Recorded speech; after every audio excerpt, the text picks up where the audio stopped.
Hi friends, இன்றைக்கி நம்மளுடைய சேனலில் பால் சுறா கருவாடு குழம்பு எப்படி செய்கிறது அதுக்கான ப்ரிப்பரேஷன் தான் பார்க்க போகிறோம். நான் 100 கிராம் அளவுக்கு பால் சுறா வாங்கியிருந்தேன் கருவாடு.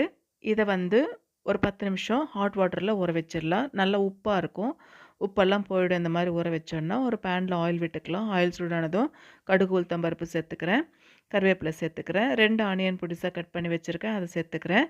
ஆனியன் நல்லா வதங்கி வரட்டும். இஞ்சி பூண்டு நசுக்கி போட்டிருக்கேன்.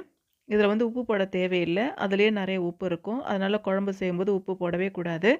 2 தக்காளி கட் பண்ணி சேர்த்துக்கிறேன். 1/2 டீஸ்பூன் அளவுக்கு சீரகம் தூள், 1 டீஸ்பூன் அளவுக்கு ரெட் சில்லி பவுட்ரு, 2 டீஸ்பூன் அளவுக்கு நம்ம வீட்டில் அரைச்ச மிளகாய் தூள், இதெல்லாம் சேர்த்துட்டு ஏற்கனவே நம்ம ஊற வச்சுருந்தோம் இல்லையா கருவாடு, அதில் போட்டுட்டு ஒரு 5 நிமிஷம் கழித்து குக் பண்ணி எடுத்துட்டா சூப்பரான கருவாடு குழம்பு ரெடி.